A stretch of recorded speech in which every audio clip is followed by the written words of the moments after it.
Hey, goeie. Hoi. Ben Johan, man? Wat ben Johan, man? Ja, dat is mijn vraag. Wat ben je toch aan het doen?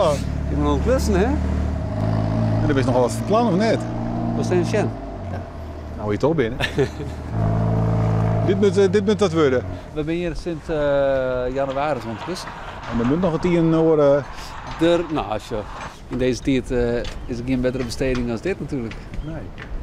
Dat zit zo in de muziek. Ja, Dat lijkt natuurlijk een beetje op zien. dat loopt best wel lang stil. Ik dacht vorig jaar maart begon het. Ik dacht van nou, mooie timing eigenlijk. Krijg voor de simmer is wel klaar. Kunnen we dan in de simmer wel los. En nou is hopen dat we voor deze simmer dan misschien wel los kunnen. Maar we hebben een prachtig plakje gekocht en leg ik tussen. Ja. Doe mij die vriendinnen? Ja. En is zij ik van het klussen? Dat is toch, hè? Nee. Oh. Nee, zij is met ik hier in de kast zingen, hè? Dat is al laten bouwen stil. Dus, Ja. zij is natuurlijk de opperbevelhebber en ik volg haar bevelen. Dat, Ja.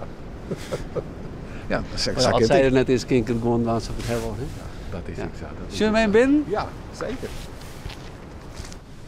Dit had vroeger een oude herberg geweest.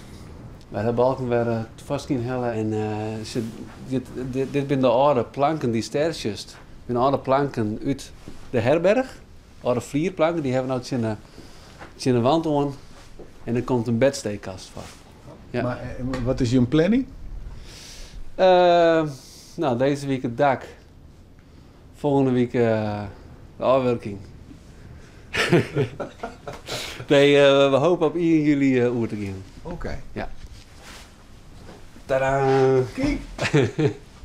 Nou, dan wordt het haast net tevreden.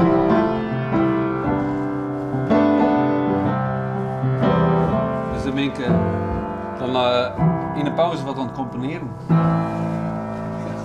Krijg je nog wel wat creativiteit naar boppen? Nou, daarom hebben we dit plakje eigenlijk gekocht. Want nou, het is nou meer waar. Maar dat uitzicht, dat is echt fantastisch hier.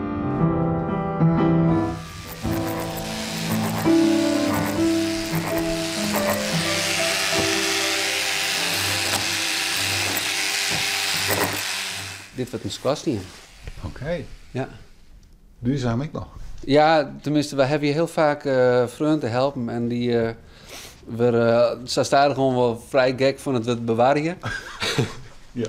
We straks eigenlijk voor de grap even in een loods zetten, maar we hebben alles in principe wat we sloopt hebben, dat laat er nog. Van dat kunnen we ooit nog eens. Dat keer wordt, nou, dan krijgen ze maar die planken op een wand. Maar ja, als deze een nijkevers, ja, dan ben je voor een squash hier best wel aardig wat kwijt. Ja. Hé, wat er dan, hè? Zie je hem dikker? Leuk. Nou, succes nog even. Dankjewel. Komt wel goed, hè? Ja, vast. Tot de volgende keer. Hoi. Yo!